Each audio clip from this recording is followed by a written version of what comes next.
Hi, this is Bierlaire. Welcome to our series on optimization. This video will describe an illustrative example about the geometric and algebraic properties of linear optimization. We want to solve the following optimization problem in two variables, x1 and x2. The constraint polyhedron is delimited by the hyperplane x1 plus x2 equal 1, x1 minus x2 equals 1, x1 equals 0, and x2 equals 0. We now introduce slack variables in order to transform the inequality constraints into equality constraints. We include the slack variable x3 for the first constraint and x4 for the second constraint. With this formulation, each facet of the constraint polyhedron corresponds to one active constraint, that is, one of the variables of the problem set to 0. x3 equals 0 correspond to the first constraint, x4 equals 0 correspond to the second constraint, and x1 and x2 equals to 0 correspond to the coordinates axis. With this new problem, the matrix A is now a matrix with 2 rows as before, but with 4 columns corresponding to the 4 variables of the problem, and the vector B is as before 1, 1. Let's now select 2 columns that will correspond to the basic variables. For example, let's consider x1 and x2. To calculate a basic solution, we need to set the non-basic variables to 0. In this case, the non-basic variables are x3 and x4. So, if we set these variables to 0, it's equivalent to activate the equivalent constraints. And this is a vertex of the constraint polyhedron. If we calculate the value of the basic variables using the formula b minus 1b, we obtain that x1 is equal to 1 and x2 is equal to 0, which actually correspond to the vertex that we have drawn on the polyhedron.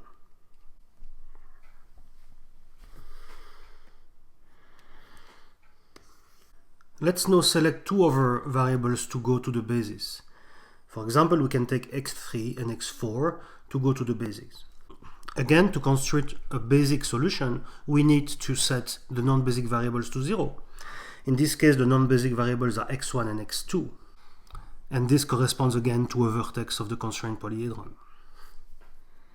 We can calculate the value of the basic variables using the formula b minus 1b, and we obtain x3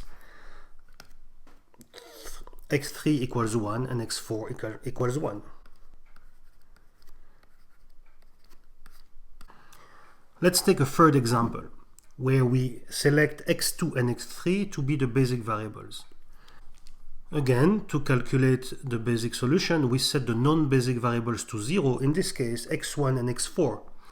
If we look at the picture, the point with coordinate x1 equals 0 and x4 equals 0 is not a vertex of the polyhedron. It's actually not even feasible. It's outside of the polyhedron. If we calculate the basic variables using the same formula b minus 1b, we obtain that x2 must be equal to minus 1 and x3 must be equal to 2. But x2 cannot be negative. This does not verify the constraint of the problem. So here we have actually calculated a basic solution, but it's not a feasible basic solution. And we know that in order to get a vertex, we need to have a feasible basic solution.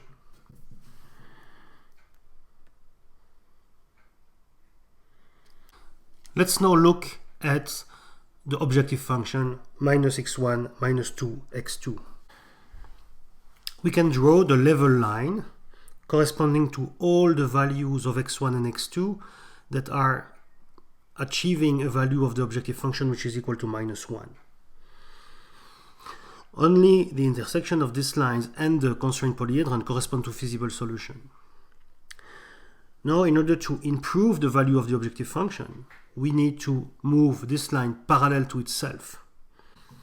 So, for example, I've drawn here the level line corresponding to the value minus 1.5, which is better than minus 1. But I can do better. I can continue to move this line parallel to itself. I just need to make sure that it contains always an intersection with the constraint polyhedron to make sure that there are feasible solutions corresponding to this level.